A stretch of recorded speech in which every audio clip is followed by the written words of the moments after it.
देखिए अपन ने क्षैतिज परास का फॉर्मूला निकाल लिया था, अपन प्रक्षेपी गति जो पढ़ रहे थे प्रोजेक्टाइल मोशन के अंदर अपन ने जान लिया था, हाइट के लिए फॉर्मूला निकाल लिया था, टाइम ऑफ फ्लाइट के लिए अपन ने फॉर्मूला निकाल लिया था, और जो रेंज थी उसके लिए फॉर्मूला निकाला था। रेंज का जो फॉर्मूला आया था capital R is equal to you square sine 2 theta upon में जी। ये आपको स्पेशल याद रखना है, क्योंकि इसी फॉर्मूले से अपन एक आगे कॉन्सेप्ट और पढ़ रहे हैं। देखो जहां अपन ने परास वाला फॉर्मूला पढ़ा है रेंज वाला, उसी में अपन आगे की बात कर रहे हैं कि ये अपने पास फॉर्मूला आया था capital R is equal to you square sine 2 theta upon में जी। ये अपने पास capital R is equal to formula था।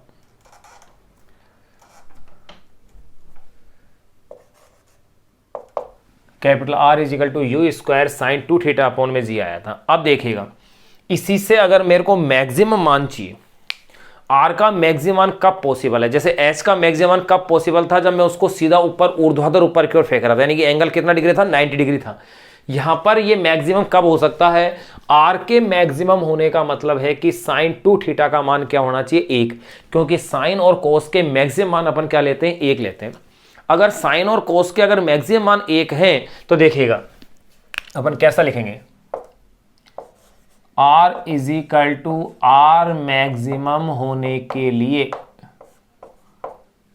मैं उससे आगे के जो अपन ने कॉन्सेप्ट इससे पहले पढ़े थे उससे आगे की मैं बातें कर रहा हूं।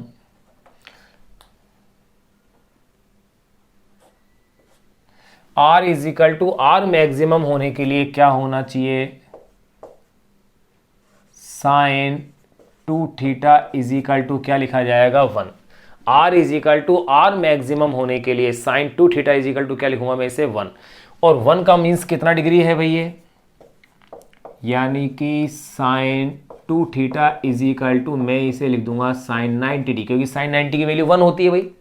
साइन 90 की वैल्यू अगर 1 है तो अब आप आगे देखिएगा इसी में स्टेप्स को, यानी कि 2 theta is equal to 90 degree, तो यानी थीटा इज इक्वल टू कितना होगा, 45 डिग्री।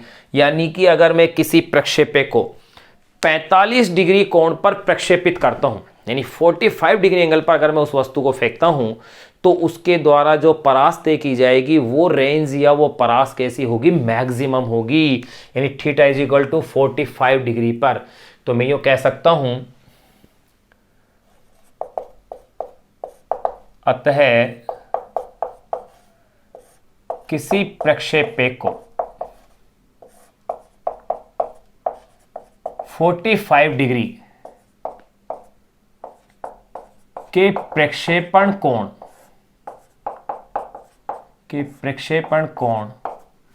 से प्रक्षेपित करने पर, अतः किसी प्रक्षेपे को 45 डिग्री, अतः किसी प्रक्षेपे को 45 डिग्री के प्रक्षेपण कोण से प्रक्षेपित करने पर, अतः किसी प्रक्षेपे को 45 डिग्री के प्रक्षेपण कोण से प्रक्षेपित करने पर उसकी परास अधिकतम होगी, उसकी परास अधिकतम होगी। और उसके लिए अपन यूं कह सकते हैं, अर्थात theta is equal to 45 degree, तो R maximum is equal to, अब मेरे पास क्या फॉर्मूला हो जाएगा, यू स्क्वायर अपॉन में जी। ये मेरे पास सीधा R मैक्सिमम का वैल्यू आ जाएगा। क्यों, क्योंकि देखो 45, थीटा की वैल्यू 45 इंटू 2 यानी 90, और साइन 90 की वैल्यू क्या होती है, 1। एक कॉन्सेप्ट अपन ने ये देख लिया। एक तथ्य और अपन इसमें परास का देखेंगे। परास का क्या फॉर्मूला देखेंगे, अगर मैंने ये मान लिया कि देखो अपन ने क्या पढ़ा है कि क्षैतिज से अगर कोण थीटा है तो अपने पास रेंज का ये फॉर्मूला आ रहा था। अगर यही कोण ऊर्ध्वाधर से थीटा होता, अगर यही कोण ऊर्ध्वाधर से थीटा होता तो क्षैतिज से कोण क्या बनेगा, 90 माइनस थीटा। अगर 90 माइनस थीटा है मतलब पूरा कोण है, तो अपन इसके लिए भी एक कॉन्सेप्ट देख सकते हैं। क्या देख सकते हैं, देखिएगा उस चीज को। मैं अगर यूं कह दूं कि यदि थीटा प्रक्षेपे द्वारा,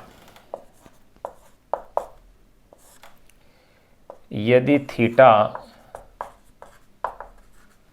प्रक्षेप्य द्वारा, यदि थीटा प्रक्षेप्य द्वारा क्षैतिज से बनाए गए कोण की जगह, यदि थीटा प्रक्षेप्य द्वारा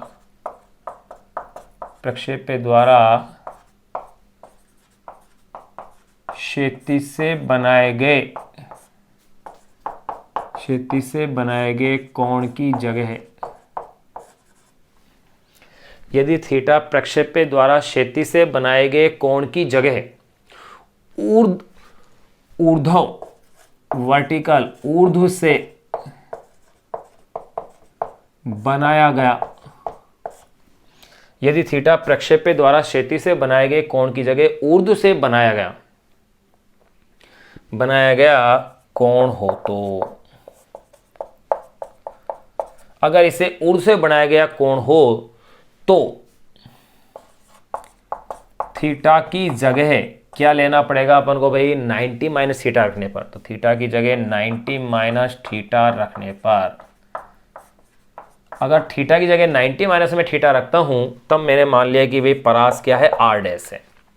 यानी यो कह सकता हूं, अपन जानते हैं कि थीटा और 90 माइनस थीटा क्या है, पूरक कोण। अर्थात मैं जो रेंज ज्ञात कर रहा हूं, या यूं कह सकता हूं जो मैं परास ज्ञात कर रहा हूं वो मैं ज्ञात कर रहा हूं पूरक कोण के लिए। तो देखो बनाया गया कोण हो तो थीटा की जगह 90 माइनस थीटा रखने पर R dash is equal to, देखो क्या लिखा जाएगा, यू स्क्वायर साइन 2, थीटा की जगह क्या लिख रहा हूं मैं, 90 माइनस थीटा अपॉन में जी, यही तो फॉर्मूला बनेगा। फिर इसी में आप आगे देखिए, R dash is equal to you square sine 2 को भीतर मल्टीप्लाई कीजिए 180 माइनस 2 थीटा अपॉन में जी, और ये ट्रिग्नोमेट्री का सामान्य से फॉर्मूला है कि 180 माइनस 2 थीटा किसके इक्वल होगा भाई, साइन 2 थीटा के। तो ये लो, इसे मैं कह सकता हूं you square sine 2 theta upon में जी, यानी कि यो कहा जा सकता है, अर्थात R dash is equal to क्या हो गया, आर, यानी कि पूरक कोणों के लिए क्षैतिज परास क्या होती है, समान होती है। यानी कि पूरक कोणों के लिए क्षैतिज परास क्या होती है, समान होती है। अगर मैं इसे यो भी कह सकता हूं, मैंने क्या दिया, अतः थीटा वे 90 माइनस थीटा पर, अतः थीटा वे 90 माइनस थीटा पर, 90 माइनस थीटा पर परास समान प्राप्त होती है, पर परास समान प्राप्त होती है, एग्जैक्टली इक्वल है। यानी कि मैं इसे इस तरह से भी समझ सकता हूं, देखो एक मैंने 30 डिग्री एंगल से फेंका और वो यहां पर जाके गिरी है, अगर मैं उसे 60 डिग्री एंगल से फेंकूं, क्योंकि यहां से एंगल 30 की जगह कितना बन जाए, 60, यानी कि ये 30 हो जाए, तब देखिए तब भी परास तो उतनी है, केवल ऊंचाई में जरूर इसमें क्या आ जाएगा, फर्क आ जाएगा। यानी इसे मैं वापिस से बना देता हूं,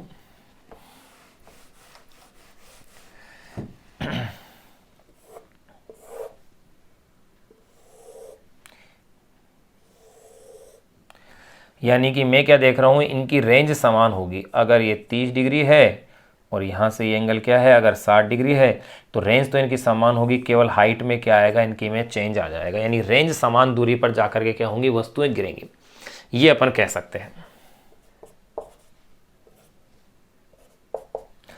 तो देखो यही मैंने कहा, अतः थीटा व 90 माइनस थीटा पर परास क्या होती है, समान प्राप्त होती है। जैसे यदि एक्सप्लेन और कर ले अपन 60 और ये वाला,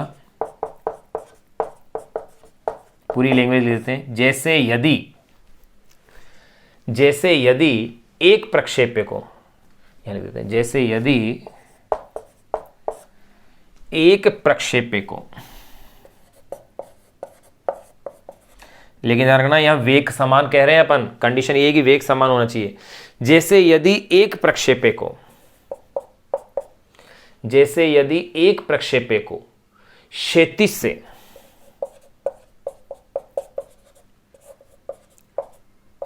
से 30 डिग्री कोण पर फेंका जाता है, 30 डिग्री कोण पर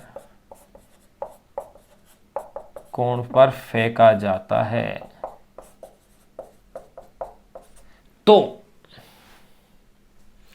तो इसकी परास, ध्यान रखना भैया, ऊंचाई में फर्क आ जाता है अधिकतम ऊंचाई में, लेकिन परास समान रहती है पूरक कोणों के लिए। जैसे यदि एक प्रक्षेप्य को क्षैतिज से 30 डिग्री कोण पर फेंका जाता है तो इसकी परास 90 - 30 = 60 डिग्री। क्षैतिज कोण पर, क्षैतिज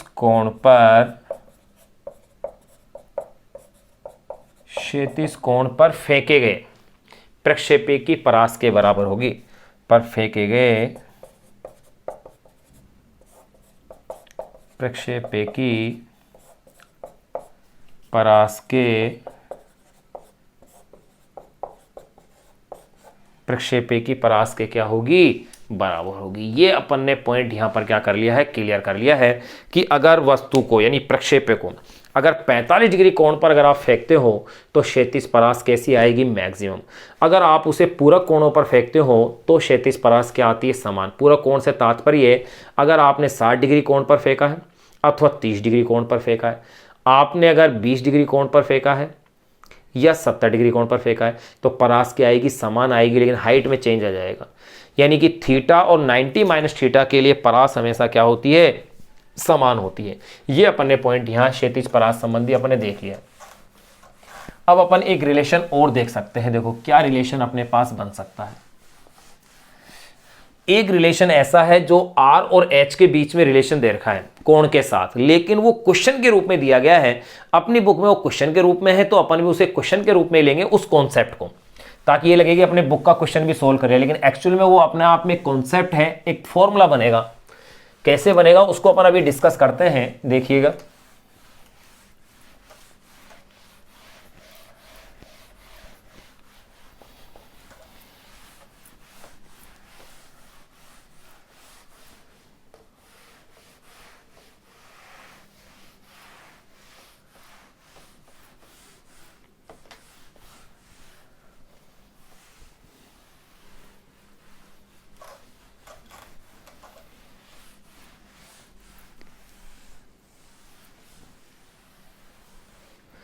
देखिएगा, अब अपन कुछ पॉइंट इसमें लिख लेते हैं और एक पॉइंट और परास के साथ।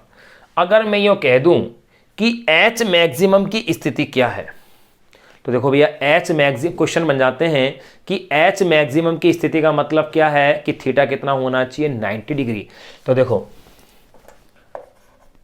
H मैक्सिमम की स्थिति में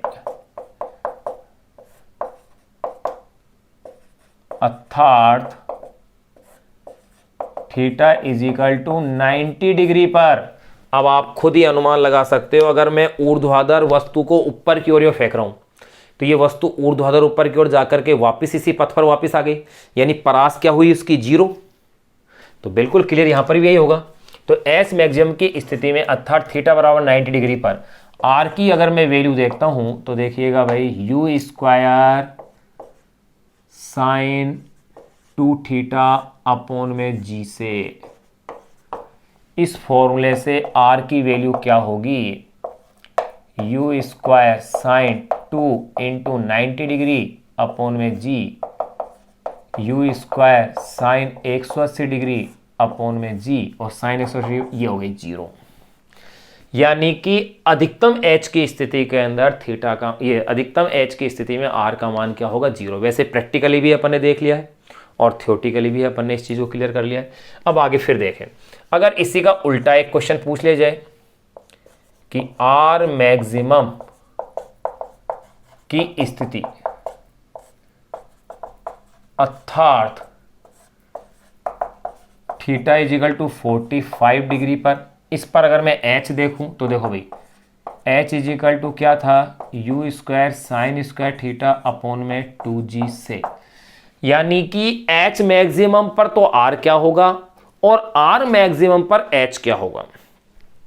यानी कि 45 डिग्री कोण पर अगर अपन फेंक रहे हैं यानी कि जहां पर आर मैक्सिमम हो रहा है परास, उसके ऊपर अधिकतम कितनी हाइट को वो कवर करते हुए ऐसे गिरेगा, तो वो देखिएगा आर मैक्सिमम की स्थिति अर्थात थीटा बराबर 45 डिग्री पर H is equal to you square sine square theta upon में 2g से। देखो एच की वैल्यू तब क्या बनेगी, क्या एच मैक्सिमम होगा, देखते हैं अभी, या नहीं होगा। तो देखो साइन स्क्वायर थीटा की वैल्यू 45 डिग्री अपोन में 2g, चूंकि sine 45 degree is equal to 1 upon में रूट ऑफ 2, इसलिए, लेकिन यहाँ क्या है, इसके ऊपर स्क्वायर है, तो देखो यू स्क्वायर अपोन में 2g इंटू 1/2 हो जाएगा, क्योंकि इसका स्क्वायर करेंगे।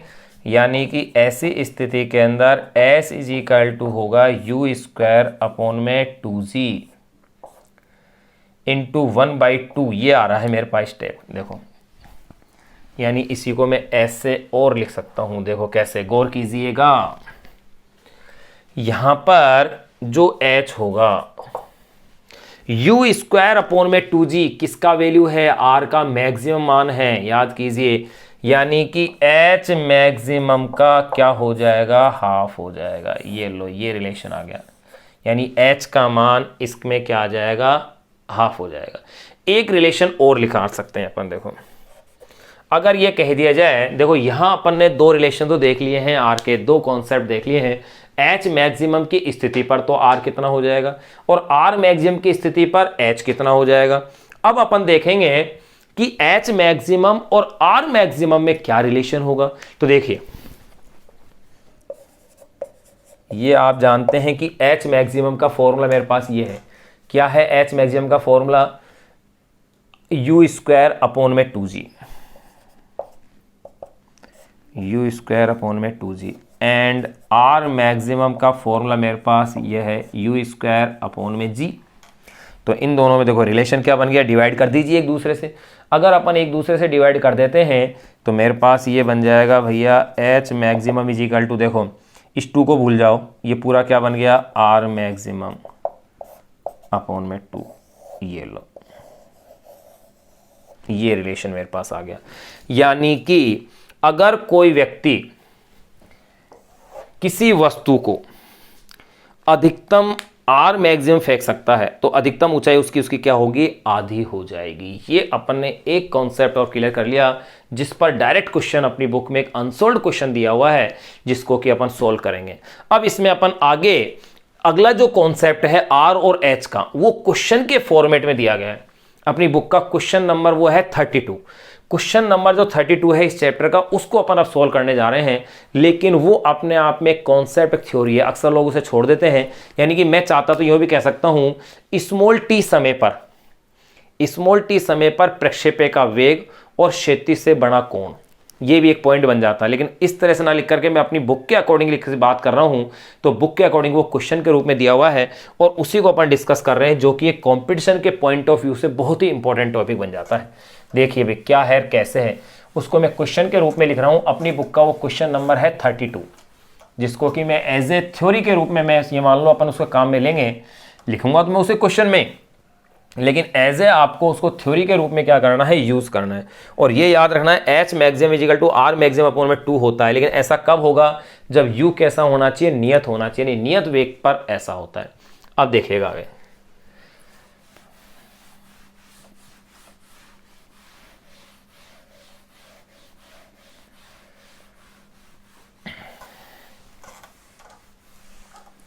देखो भाई वही एनसीईआरटी की विशेषता कि एक ही क्वेश्चन के कई पार्ट होते हैं, तो इस क्वेश्चन के भी कई पार्ट हैं, यानी 2 पार्ट हैं एक तरह से। दोनों ही पार्टों को अपन सोल्व करेंगे इसके के।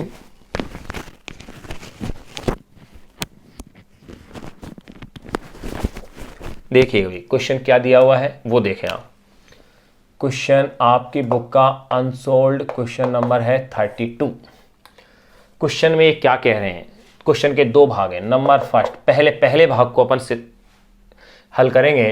पहले भाग में ये कह रहे हैं सिद्ध कीजिए कि किसी प्रक्षेपण के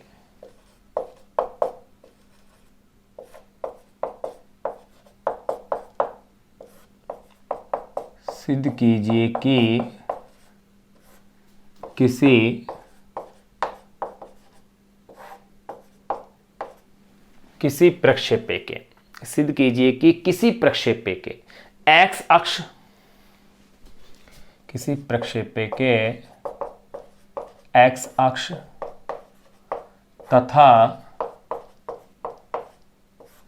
किसी प्रक्षेप्य के एक्स अक्ष तथा उसके वेगों के बीच के कोण को, तथा उसके वेगों के बीच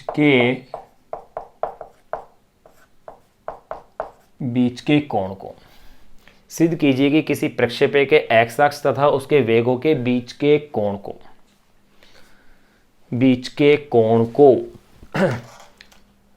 को समय के फलन के रूप में, कि कोण को समय के फलन के रूप में, समय के फलन के रूप में निम्न प्रकार से व्यक्त कर सकते हैं। रूप में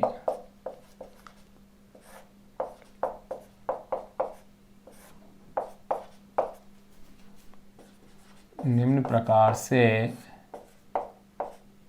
व्यक्त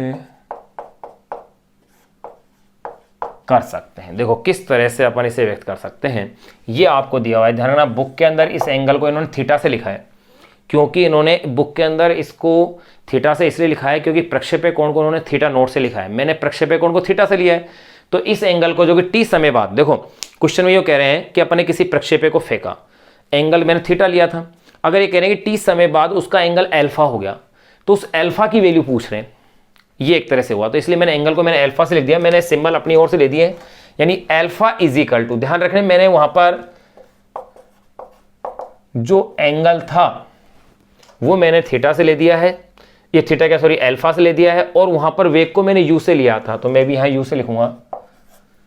निम्न रूप में निम्न प्रकार व्यक्त कर सकते हैं, alpha is equal to tan inverse U Y minus G T upon में यू एक्स। ये लो,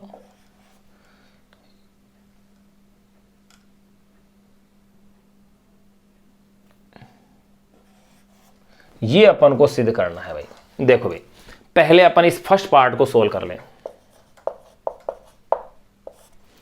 ध्यान दें, इन्होंने जितना पूछा है उतना तो हल करेंगे ही, इसमें कुछ विशेष बात और अपन समझने का प्रयास करेंगे। कोण के साथ साथ अपन टी समय बाद वेग भी निकाल सकते हैं, ताकि न्यूमेरिकल को हल करने में अपन को क्या रहे, आसानी रहे। देखो कैसे, ये इस तरह का क्वेश्चन है, ये एक्स अक्ष है, वाई है, मूल बिंदु है। किसी प्रक्षेप्य को फेंका मैंने, यूं आया, यहां पर ये किसी बिंदु की बात कर रहे हैं। मैंने प्रक्षेप्य को तो थीटा कोण से फेंका भाई, लेकिन यहां पर इसका जो वेग है, और यहां से मैंने किस वेग से इसको प्रक्षेपित किया है, यू वेग से। लेकिन यहां मैंने मान लिया कि इसका वेग क्या हो गया है, वी हो गया है भाई। टी समय बाद वेग वी हो गया, किसी समय टी पर, यहां किसी बिंदु पी की मैं बात कर रहा हूं। तो देखो इस बिंदु पी पर इस वेग के दो कंपोनेंट्स हो जाएंगे। ये बिंदु में ले लेता हूं पी, एक तो हो जाएगा वी एक्स और एक कंपोनेंट्स हो जाएगा क्या, वी वाई। ये लो, टी समय बाद वेग के दो कंपोनेंट्स हो गए हैं, वी एक्स और वी वाई। अब आपको वी एक्स और वी वाई के मान पता हो, लेकिन पूछा क्या है कि मैंने ये मान लिया कि ये जो एंगल इसका जो यहां से बन रहा है, ये एंगल कितना है, अल्फा है। आप इसे थोड़ा सा बड़ा और बना सकते हैं, चलो मैं भी बड़ा बना सकता था इसे। ये एंगल कितना है, अल्फा है।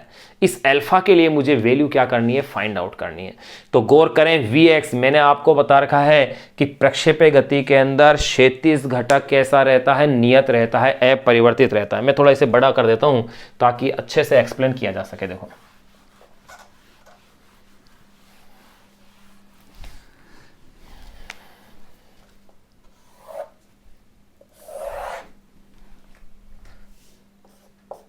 एक्स वाई मूल बिंदु, ये मैंने किसी प्रक्षेप्य को इस तरह से प्रक्षेपित किया है, u वेलोसिटी से। एंगल क्या था इसका, थीटा लिया था।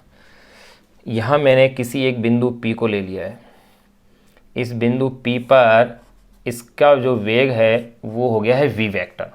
भाई पहले वेग u वेक्टर था, लेकिन धीरे धीरे वेग में चेंज आ रहा है, और वेग क्या हो गया है, v वेक्टर हो गया है। अब इस वी वेक्टर के भी दो कंपोनेंट्स मुझे करने पड़ेंगे।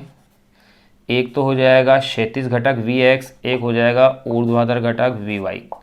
अब मुझे, और यहाँ ये जो एंगल है, ये एंगल कितना लिया है भाई, अल्फा लिया है। ये एंगल थीटा था भाई, क्षैतिज साथ एंगल कितना है, ये अल्फा है। अब देखो भाई, मुझे तो अब Vx की अगर मैं बात करूं तो आपको पता है क्षैतिज घटक नियत रहता है, तो Vx तो Ux के बराबर हो जाएगा। अब मैं बात करूंगा किसकी, Vy की। तो भैया V is equal to U plus A T. गति की पहली समीकरण काम में ले सकता हूं, टी समय बाद वेग क्या होगा भाई, after small T time velocity अगर अपन देखें, यानी टी समय बाद वेग क्या होगा, तो v इज इक्वल टू क्या होता है, u प्लस ए टी होता है। गति की प्रथम समीकरण है, तो u की जगह तो क्या आ जाएगा, ऊर्ध्वाधर घटक है Vy, तो Vy इज इक्वल टू क्या लिख दिया जाएगा, uy, और वस्तु नीचे से ऊपर की ओर जा रही है तो माइनस जी, और कितने समय पर, टी समय पर आ गया, ये लो। यानी कि यहां मेरे पास ये दोनों वैल्यूज आ गई हैं। अगर ऐसा है तो देखिए भाई, ये लो, ये क्षैतिज ऊर्ध्वाधर, ये ट्राइंगल हो गया मेरे पास। और इस ट्राइंगल में मैं अगर tan अल्फा की वैल्यू देखता हूं तो देखो tan alpha is equal to, कितना सिंपल सोल्व हो गया है, कितना अच्छा कॉन्सेप्ट का मेरे पास ये क्वेश्चन है। एक अपने आप में एक फॉर्मूला, नया फॉर्मूला मेरे पास जनरेट हो रहा है यहाँ। tan अल्फा लंबटे आधार यानी कि ऊर्ध्वाधर घटक Vy अपॉन में क्षैतिज घटक Vx। अब देखो भाई, Vy की वैल्यू क्या है मेरे पास, uy माइनस जी टी, और Vx की वैल्यू क्या है, ux। ये लो, आ गया, ये तो सिद्ध हो गया। यानी जो क्वेश्चन में पूछ रहे थे, यानी कि tan alpha is equal to uy minus G T upon में ux, टी समय के बाद, या टी समय पर मैं क्या कह सकता हूं, क्षैतिज से बना कोण आ गया है, या इसी को मैं कह सकता हूं alpha is equal to tan inverse.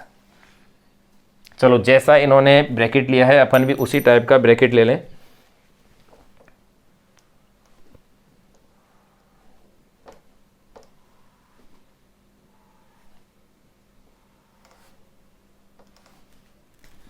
देखो भाई,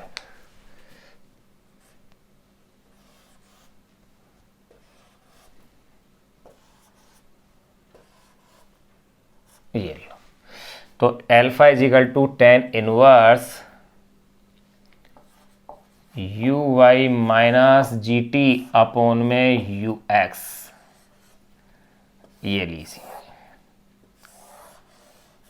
यहां मैं लिख सकता हूं इति सिद्धम। यही तो अपन को इस क्वेश्चन में क्या करना था, सिद्ध करना था। क्वेश्चन तो अपना यही सोल्व हो गया। ये इतना सा क्वेश्चन सोल्व मैंने कर दिया है, क्वेश्चन नंबर 32 का फर्स्ट पार्ट। लेकिन महत्वपूर्ण चीज जो अपने पास इस क्वेश्चन से निकल के अपने पास जो आई है वो क्या है, वो ध्यान देने की है।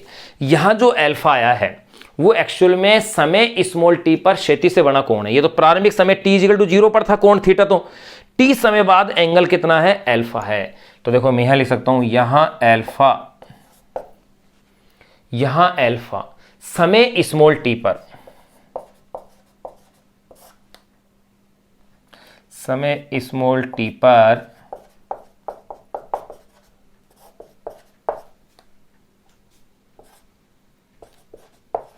क्षैतिज से बना कोण है। यहां अल्फा समय स्मॉल टी पर क्या है, क्षैतिज से बना हुआ क्या है, कोण है। अब देखिएगा भाई, यहां मेरे पास आ गया बुक में ध्यान। अब देखो, इसी को मैं आगे और बढ़ा सकता हूं। कैसे लिख सकता हूं, देखो मैं इससे आगे का यहां लिख रहा हूं भाई स्टेप। चूंकि यू वाई का मतलब तो क्या होगा मेरे पास, यू साइन थीटा। इसी को मैं आगे बढ़ा रहा हूं, यानी बुक के अंदर यहीं तक दिया हुआ है, लेकिन मैं थोड़ा सा एक पॉइंट और इसका एक्स्ट्रा कर सकता हूं ऐड। देखो, चूंकि यू वाई बराबर U sine theta and U X is equal to क्या था, यू कोस थीटा था। ये अपन पढ़ ही चुके हैं डेरिवेशन में। तो इसलिए अल्फा इज इक्वल टू क्या फॉर्मूला बन गया है, tan inverse.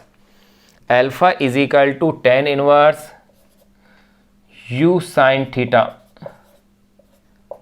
Minus G T upon में यू कोस थीटा। ये लो है।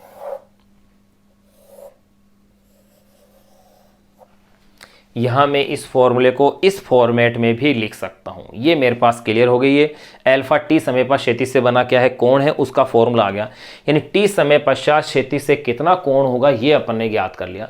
इसी क्वेश्चन में एक पॉइंट और ज्ञात कर सकते हैं कि टी समय बाद वेग का परिमाण क्या होगा। तो अपन निकाल सकते हैं Vx और Vy है, तो अपन सदिश के जो नियम है उनकी सहायता से अपन इसे हल कर सकते हैं। चलो कर लेते हैं, छोटा सा पॉइंट है वो भी। तो यहाँ तक तो आपने कर लिया है, मैं इस शब्द को क्लीन करता हूँ, इसी में मैं आगे बढ़ रहा हूँ। यहाँ इस स्टेप के बाद चलो मैं इसे यहीं लिख लेता हूँ, फिर एक साथ ही अपन साफ कर लेंगे। देखो भाई यहीं इससे आगे कर देता हूँ स्मॉल टी, यानी समय स्मॉल टी पर वेग कह दूँ, या इसे कह सकता हूँ ताक्षणिक वेग। तो देखो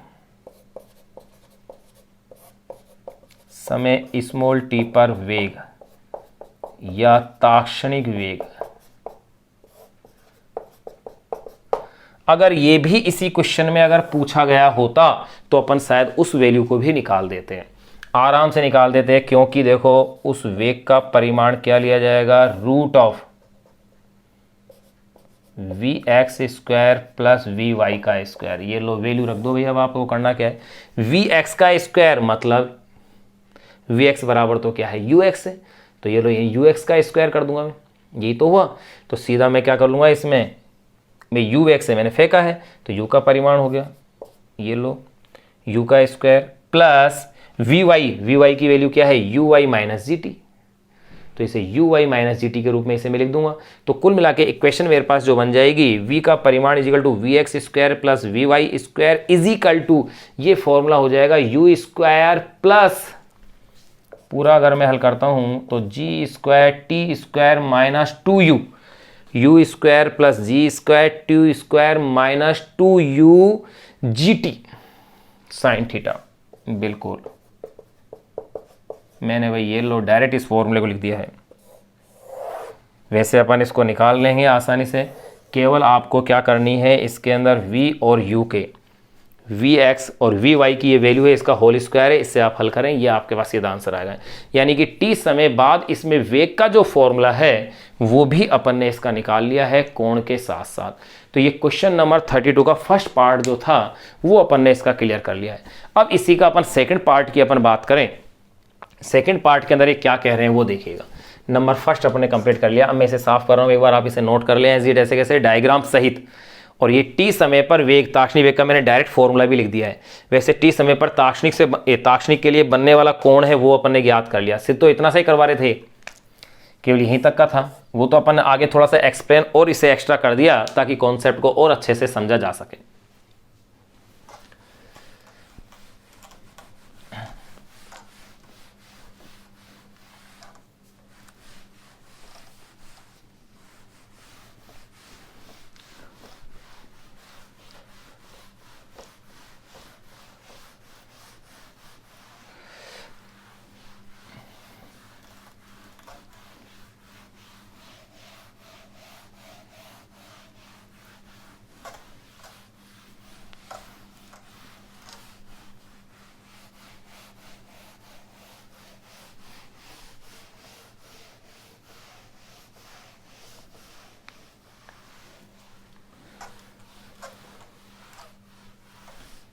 देखिए भाई नंबर सेकंड पार्ट इसी क्वेश्चन का, जिसको इन्होंने बी के नाम से लिखा है, सेकंड पार्ट का जो इस क्वेश्चन का उसमें क्या पूछ रहे हैं वो देखिएगा।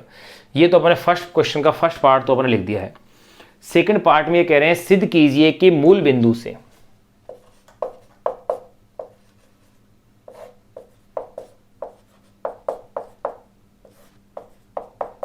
सिद्ध कीजिए कि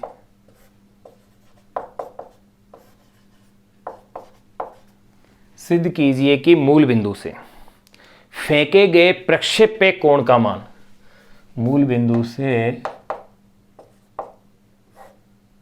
फेंके गए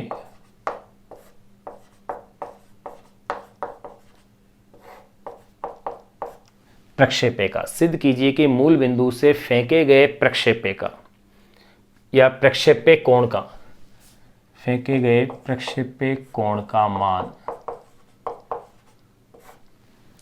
सिद्ध कीजिए कि मूल बिंदु से फेंके गए प्रक्षेप्य कोण का मान theta is equal to, theta is equal to tan inverse 4h upon में r। यहां पर कैपिटल एस तो उसकी ऊंचाई है और r उसकी क्या है, परास है, होगा। ये अपन को सिद्ध करना है। तो गौर कीजिए इस क्वेश्चन के अंदर, देखो इस क्वेश्चन के अंदर भी बहुत ही अच्छा ये कॉन्सेप्ट का क्वेश्चन है, यानी एक थ्योरी बन रही है इसके अंदर। ये आपका एक डायरेक्ट एक फॉर्मूला बन गया है, क्वेश्चन नहीं है। यानी कि ये अपने पास रिलेशन हो गया, एच और आर के रूप में रिलेशन आ गया है, जिस पर कि नीट जो मेडिकल की एग्जाम होती है उसमें भी क्वेश्चन आया हुआ है। क्वेश्चन क्या पूछा गया है कि कितने डिग्री कोण पर वस्तु को फेंका जाए या प्रक्षेपित किया जाए कि उसकी परास और अधिकतम ऊंचाई दोनों बराबर हो। तो वहां डायरेक्ट ये क्वेश्चन सोल्व हो जाएगा। एच और आर को बराबर करेंगे तो theta is equal to tan inverse 4 आ गया, और tan इनवर्स 4 ये वैल्यू बनती है 76 डिग्री के लिए, यानी कि 76 डिग्री कोण पर अगर अपन उसे प्रक्षेपित करते हैं वस्तु को, तो वस्तु की परास और अधिकतम ऊंचाई दोनों का मान क्या होगा, बराबर होगा। इसलिए ये इंपॉर्टेंट टॉपिक तो है ही। अब देखिए अपन टॉपिक इसलिए कह रहे हैं क्योंकि अपने आप में कॉन्सेप्ट है तो टॉपिक बन गया, लेकिन बुक में इसे क्वेश्चन के रूप में देखा है। अक्सर इसको पॉइंट को मिस कर दिया जाता है, क्यों? क्योंकि चैप्टर का एंड का क्वेश्चन है, तो अक्सर इस चक्कर में मिस हो जाता है। एक अच्छा टॉपिक होने की वजह से इंपॉर्टेंट है अपने लिए। अब देखिएगा इसे कैसे अपन प्रूफ करें, यानी कि मैं देखूं इसके अंदर मुझे क्या निकालना है, एज ए रिलेशन निकालना है। तो अगर मुझे आर और एच अगर पता हो तो इनमें थीटा के साथ रिलेशन आ जाएगा। कैसे? देखो मुझे पता है चूंकि R इज इक्वल टू ये होता है formula u square sine 2 theta upon में g, या मैं इसे कह सकता हूं, ध्यान रखना इन क्वेश्चन के अंदर एक कंडीशन दी गई है, वेग समान है। क्योंकि क्या कहा है, सिद्ध कीजिए कि मूल बिंदु से फेंके गए प्रक्षेप्य कोण का मान इतना होगा। और लेकिन यहां इसके साथ एक लाइन और जुड़ जाती है कि वेग क्या है, एक समान वेग है। तो अब देखिए भाई R is equal to U, यानी उस एक प्रक्षेप्य की बात हो रही है, यू स्क्वायर साइन 2 थीटा का फॉर्मूला अपन जानते हैं 2 साइन थीटा कोस थीटा। भाई 2 साइन थीटा कोस थीटा जो होता है इसे ही तो अपन क्या कहते हैं, साइन 2 थीटा कहते हैं, अपॉन में जी। एंड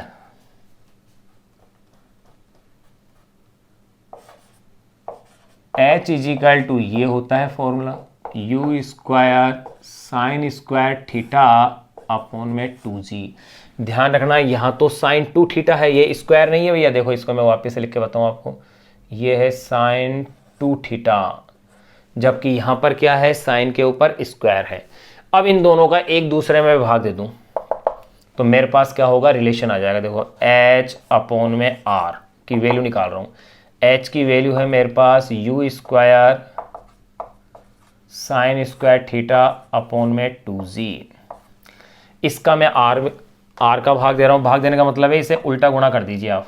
जी को यहां ले देता हूं, you square 2 sine theta cos theta. अब देखिए जो कैंसिल हो रहा है उसे कैंसिल कीजिए, जी से जी कैंसिल कर दिया मैंने, यू स्क्वायर से यू स्क्वायर को भी मैंने कैंसिल कर दिया है। तो देखो h अपॉन में r इज इक्वल टू मेरे पास क्या बच गया है, एक साइन से एक साइन थीटा भी कैंसिल हो गया। फिर मेरे पास बच गया है ऊपर एक तो बच गया है भाई, देखो साइन थीटा बच गया है क्योंकि साइन स्क्वायर थीटा था। नीचे 2 इंटू 2 यानी कि 4, और ये बच गया है कोस थीटा। अब ये तो आप जानते ही हो साइन थीटा अपॉन में कोस थीटा क्या होता है, टेन थीटा, यानी h अपॉन में r इज इक्वल टू ये हो गया है टेन थीटा अपॉन में 4, या आप इसे कह सकते हो tan theta is equal to 4h upon में r। ये लो, ये एक रिलेशन बना लिया मैंने।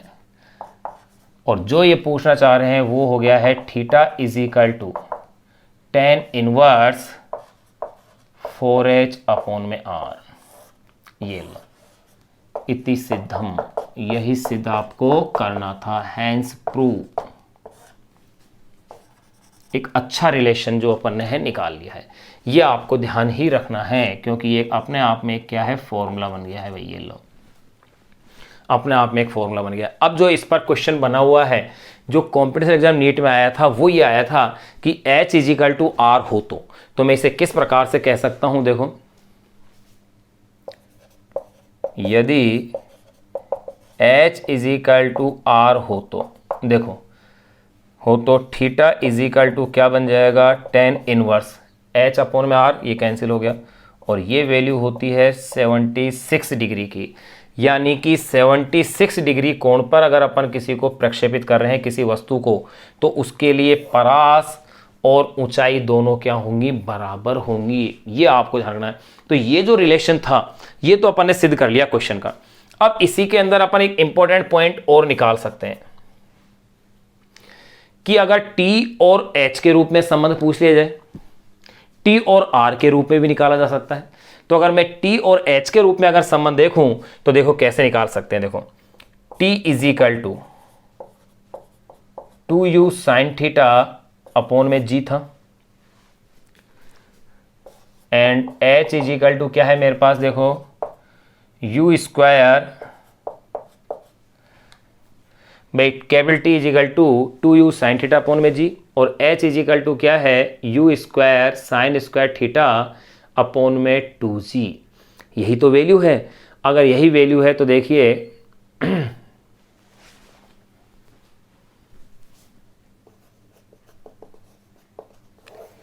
अब अपन इसमें देखो प्रूफ करते हैं। H में और T में संबंध देख रहे हैं। अब मुझे H इज इक्वल टू है u square sine square theta upon में g, ये मेरे पास दिया हुआ है। अब मैं क्या चाहता हूं कि यहां पर तो भैया देखो u का स्क्वायर हो रहा है, यहां u का स्क्वायर नहीं है, यानी कि मैं इसका स्क्वायर करके इसमें भाग दे दूं तो मेरे पास T में और H में भी क्या आ जाएगा, रिलेशन आ जाएगा।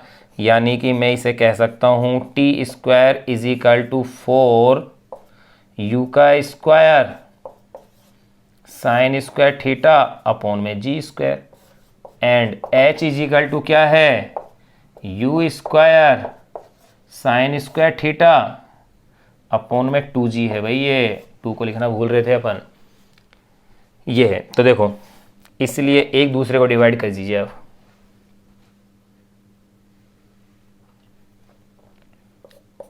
टी स्क्वायर अपॉन में h, t का स्क्वायर यानी कि 4 u का square sine square theta upon में g का स्क्वायर, गुणा कर दीजिए, उल्टा गुणा यानी कि 2g u का स्क्वायर साइन स्क्वायर थीटा। तो अब देखो मेरे पास इक्वेशन क्या बच गई, टी स्क्वायर अपॉन में h। अब गौर कीजिएगा, साइन स्क्वायर थीटा से sign square theta cancel, u square से u स्क्वायर कैंसिल, g से एक g कैंसिल, तो ये रह गया टी स्क्वायर अपॉन में h इज इक्वल टू 4 दूनी 8 और नीचे क्या रह गया है मेरे पास g, ये लो। तो इसे मैं कह सकता हूँ 8h is equal to ji T का स्क्वायर, ये लो। ये एक रिलेशन और आ गया है। ये किस में है, h में और t के बीच में रिलेशन है। यहाँ ये भी आ गया है। इसी तरीके से देखो मैंने जैसे h और r में निकाल लिया, इसी तरह से मैं r और t के बीच में भी रिलेशन निकाल सकता हूँ।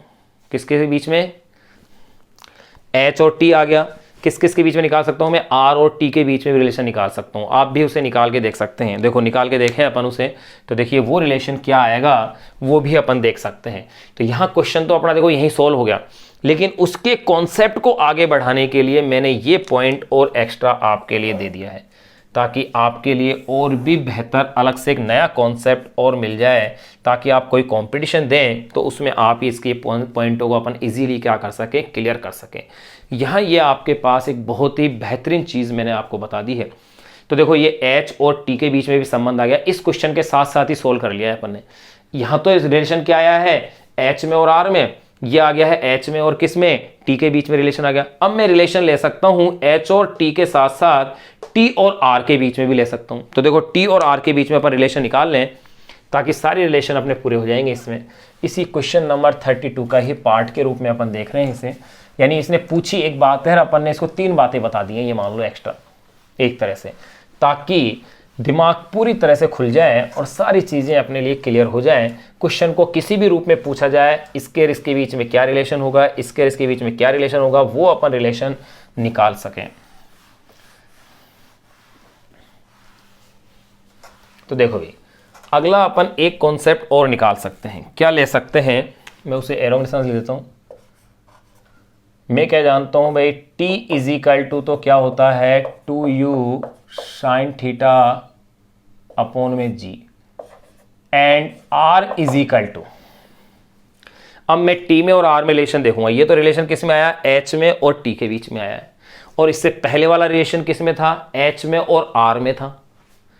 भाई अपने पास तीन राशियां हैं, h, r और t, h और r में रिलेशन आ गया, h में और t में आ गया। अब क्या बच रहा है, t में और r में रिलेशन निकालना बाकी है। तो r और t के बीच में रिलेशन निकालना है। तो देखो r इज इक्वल टू अपन जानते हैं u square sine 2 theta upon में g होता है।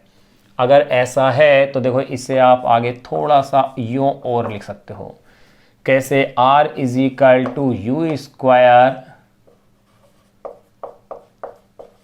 2 sine theta cos theta upon में g, बिल्कुल लिखा जा सकता है। अगर इसको अपन ने ऐसा लिख दिया है तो देखो t को भी मेरे को ऐसा ही लिखना पड़ेगा, यानी यहां पर मैं क्या देख रहा हूं, u का स्क्वायर, तो t का भी स्क्वायर करना पड़ेगा। T square is equal to 4u का square sine square theta upon में g का स्क्वायर। तो देखो इसलिए अब इनमें रिलेशन देखना है मुझे। तो देखो भैया टी स्क्वायर अपॉन में r निकाल रहा हूं मैं, तो टी स्क्वायर अपॉन में r देखो 4u, ध्यान रहे t का स्क्वायर क्यों करना पड़ा मुझे, क्योंकि यहां पर u का स्क्वायर आ रहा है और समान वेग के लिए ले रहे हैं ताकि वेग u से u कट जाए। 4u का square sine square theta upon में g स्क्वायर, उल्टा गुणा कर दीजिए, g अपॉन में u square 2 sine theta cos theta. भाई भाग का मतलब क्या है, उल्टा गुणा करना ही तो होता है। अब देखिए इसे मैं सोल्व कर रहा हूं, तो टी स्क्वायर अपॉन में r is equal to you square से u square cancel, sine square theta sine theta से कैंसिल हो गया, स्क्वायर कैंसिल कर दिया अपन ने इसका, ये लो पूरा साइन ही कैंसिल कर दिया था मैंने, तो ये लो, फिर बच गया मेरे पास g से ये g कैंसिल एक। तो देखो टी स्क्वायर अपॉन में r इज इक्वल टू क्या रहेगा, हाँ भाई 2 से इस 4 को भी तो कैंसिल कर लो 2 टाइम, तो मेरे पास एक तो बच गया देखो 2, फिर बच गया है साइन स्क्वायर थीटा की जगह मेरे पास रह गया है ये साइन थीटा, यानी कि 2 साइन थीटा अपॉन में क्या बच गया भाई g, और एक साथ में रह गया है कॉस थीटा।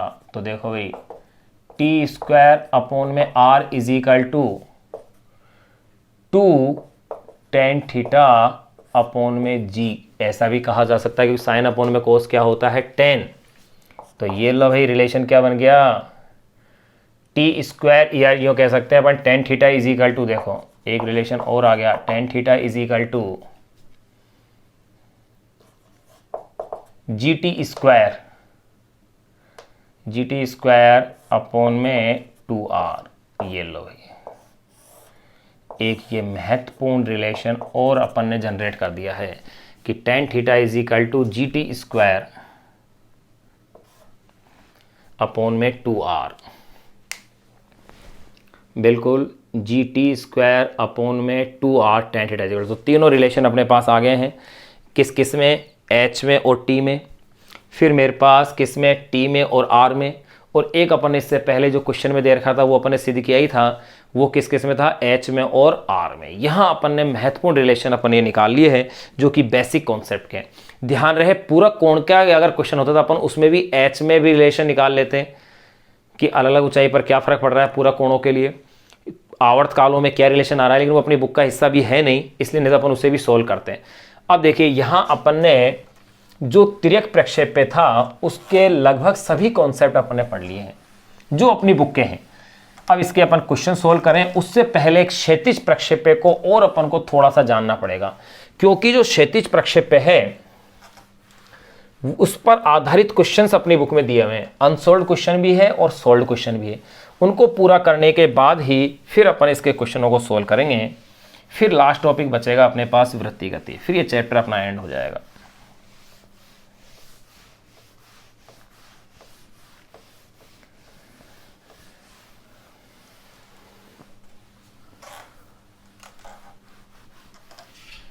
देखिएगा भाई, अब अपन शुरू कर रहे हैं इसमें क्षैतिज प्रक्षेप्य को शॉर्ट के रूप में अपन जानने का प्रयास करेंगे। तिरक के बाद क्षैतिज प्रक्षेप्य, इसे क्वेश्चन के रूप में भी अपन पढ़ सकते थे, क्योंकि जो एनसीईआरटी से पहले की जो पुरानी बुक्स हैं उनके अंदर इसको इसी टॉपिक को क्वेश्चन के रूप में दिया हुआ है, लेकिन मैं जैसे थ्योरी के रूप में पढ़ा रहा हूँ ताकि आप इसे याद रख सकते हैं। देखिएगा कैसे, जैसे मान लिया कि कोई ये ऊंचाई है, यानी कोई ऊंची मीनार है, कोई बिल्डिंग है, ये यहां बनाते हैं इस डायग्राम को। देखिए ये कोई हाइट है, अब यहां से ये धरातल है, यहां इस मीनार की जो ऊंचाई है, ये चलो मीनार या कोई बिल्डिंग कुछ भी कह दो आप इसे, ये लो,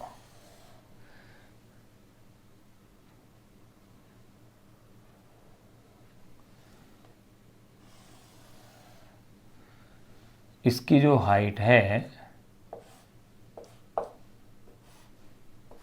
वो मान ली मैंने कैपिटल H है, इस मीनार से, या ये बिल्डिंग ले लो, ये लो, ये बना देते हैं अपन इस तरह से। यहाँ से अपन ने किसी वस्तु को यूँ इसके समानांतर यूँ इस तरह से प्रक्षेपित किया है u वेग से। u वेग से अपन ने इसको तो प्रक्षेपित किया है, लेकिन ये वस्तु वाकई में क्या सीधी जाएगी? नहीं, ये इस तरह से परवलयाकार पथ का अनुसरण करते हुए यहाँ आपतित होगी इस बिंदु पर, और जहाँ ये गिरेगी ये इसकी क्या बन जाएगी? यहाँ से ये क्षैतिज परास R बन जाएगी।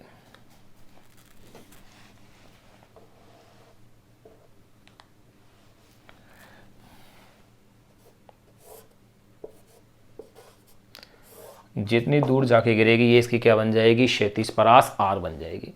अगर इस क्षैतिज परास R बन गई, मैंने मान लिया कि T समय बाद किसी बिंदु P की मैं चर्चा कर रहा हूं, उस बिंदु P की अगर मैं बात करता हूं तो देखिएगा भाई,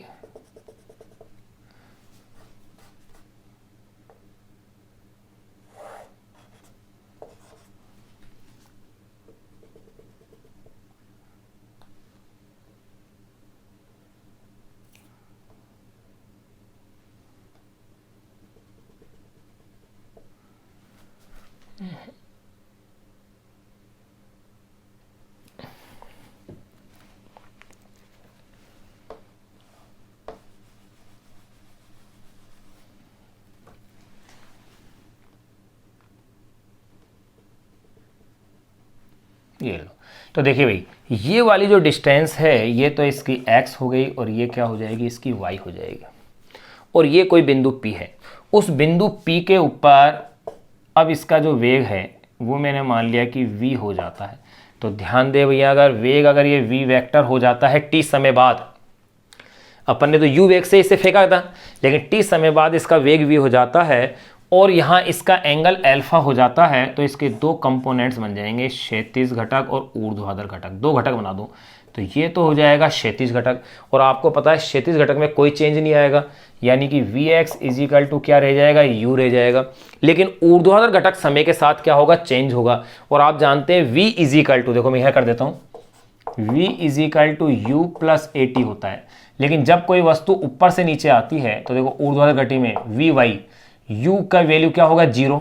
जब कोई वस्तु ऊपर से नीचे तो प्रारंभिक वेग क्या होता है? 0, और a की वैल्यू प्लस में g, और ये क्या होगा? t, यानी कि ये हो जाएगा gt। तो यहाँ vy की वैल्यू मैं ले लूंगा, ये लो gt आ गया। और क्षैतिज के साथ इसका जो कोण बन रहा है, ये क्षैतिज यूं है, इसके साथ ये कोण क्या है? अल्फा है। ये लो, ये मैंने सारी कथा इसके अंदर लिख दी है। अब ये हाइट वगैरह h, अब इसका एक एक पॉइंट अपन डिस्कस करेंगे। कैसे डिस्कस करेंगे? देखो, नंबर 1, सबसे पहले मैं इसकी बात जो कर रहा हूं वो है प्रक्षेप्य गति का समीकरण क्या होगा। इसकी प्रक्षेप्य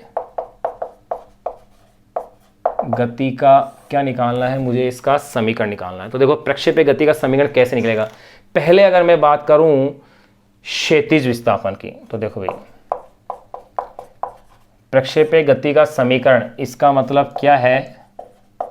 x व y में संबंध, जैसा अपन ने उसके लिए निकाला था। देखो, क्षैतिज विस्थापन अगर मैंने मान लिया कि क्षैतिज विस्थापन x है तो x इजिकल टू क्या होगा भाई, U X. x is equal to क्या है, s is equal to U T plus half A T square होता है। लेकिन ये तो आप भली भांति जानते हो कि यू टी प्लस हाफ, अब ध्यान दो भैया, क्षैतिज त्वरण ए एक्स, क्षैतिज त्वरण ए एक्स इजिकल टू क्या होता है, 0। ये अपन टॉपिक के शुरू में पढ़ चुके, प्रक्षेप्य गति के अंदर केवल कौन सा त्वरण होगा, ऊर्ध्वाधर त्वरण जी के रूप में। तो यहाँ क्षैतिज त्वरण जो ए एक्स होगा वो तो क्या होगा भाई, 0 ही तो होगा। तो भैया देखो, अगर x इजिकल टू, अगर मैं कहता हूँ वी एक्स यू है, तो ये सीधी सी बात है, U X A X is equal to 0, तो x इजिकल टू क्या हो गया है, यू टी। तो देखो t इजिकल टू क्या हो गया है, x अपॉन में u, समीकरण नंबर 1 आ गई। फिर इसी के साथ साथ मैं बात कर लूँ, देखो ऊर्ध्वाधर विस्थापन की। ऊर्ध्वाधर विस्थापन क्या होगा, y इजिकल टू वही समीकरण u प्रारंभिक क्या होगा भाई, 0 प्लस हाफ g पे तुरंत तो g आएगा और ये होगा टी स्क्वायर, यानी y is equal to half G T square. समीकरण नंबर क्या आ गई, 2 आ गई।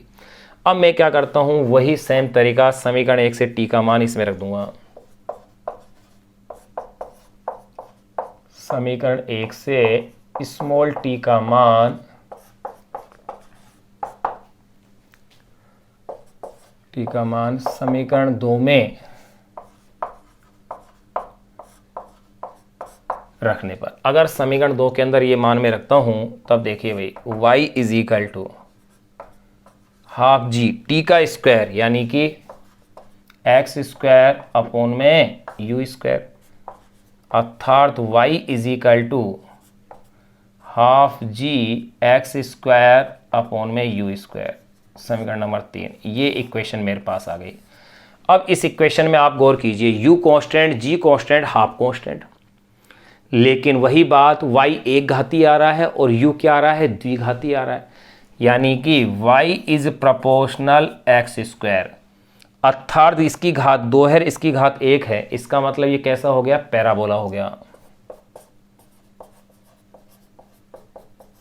पैराबोला, अर्थात प्रक्षेपय का पथ कैसा होगा, परवलयिक या पैराबोला होगा। ये अपन ने क्लियर कर लिया है। तो पहला पॉइंट अपन ने इसमें निकाल लिया है, प्रक्षेपय गति का समीकरण। अब वही क्रम फिर निकालेंगे अपन, देखो ऊंचाई की तो जरूरत है नहीं, h है सीधा इसके अंदर। फिर अपन निकाल लेंगे इसके अंदर नंबर सेकंड पे, जमीन पर आने में लगा समय, यानी कि उड्डयन काल। छोटे छोटे से हैं ये 2-3 पॉइंट, फटाफट से हो जाएंगे। अब आप इसे नोट कर लीजिए, इस एक ही डायग्राम से कंप्लीट हो जाएंगी चीजें। देखिए भी इसके न्यूमेरिकल्स है, इसलिए ये कॉन्सेप्ट आपका क्लियर होना जरूरी है। नंबर सेकंड, जमीन पर आने में लगा समय, या यूं कह सकते हैं उड्डयन काल, कैपिटल टी।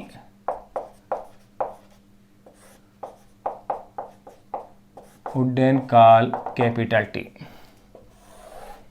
अगर उड्डयन काल, अगर मैं कैपिटल टी की बात करूं, तो देखिए भैया समय ऊंचाई के रूप में अपन निकाले हैं, तो देखो भैया h इजिकल टू वही गति के द्वितीय समीकरण यू टी प्लस क्या समीकरण थी, हाफ जी टी स्क्वायर से। देखो अगर वस्तु ऊपर से नीचे आती है तो उसका प्रारंभिक वेग तो क्या है, 0 है, प्लस हाफ जी, और स्मॉल टी की जगह क्या लिख दिया मैंने, कैपिटल टी, यानी कि h is equal to half G T का स्क्वायर। तो ये हो गया है t इजिकल टू, देखो सॉरी अपने तो क्या निकालना था, जमीन पर आने में लगा समय अपन निकाल रहे हैं t। तो देखिए t का square is equal to 2h upon में g, या t is equal to root of 2h upon में g। ये लो, ये जमीन पर आने में लगा समय का क्या आ गया formula, t is equal to 2h upon में g। नंबर थर्ड, ये तो नंबर सेकंड फॉर्मूला निकाल लिया। अब नंबर थर्ड अपन निकाल सकते हैं इसके अंदर, और वो है परास। अगर कोई इसकी परास पूछे तो देखो यानी कि रेंज, जैसा कि अपन ने उसमें निकाला था। तो देखिए परास या रेंज, भाई परास होगी क्या, दूरी, और दूरी बराबर क्या है, चाल इंटू समय। तो क्षैतिज चाल क्या है, u, और लगा समय कितना है, t। तो देखो भाई u, t की वैल्यू क्या है, 2h/g। याद रखना डायरेक्ट फॉर्मूला काम आएगा कई जगह सवालों को हल करने में। यानी कि परास भी अपन ने निकाल लिया। नंबर फोर्थ पॉइंट अपन निकाल सकते हैं इसका, स्मॉल टी समय पश्चात क्षैतिज से बना कोण, यानी कि अल्फा। स्मॉल टी समय पश्चात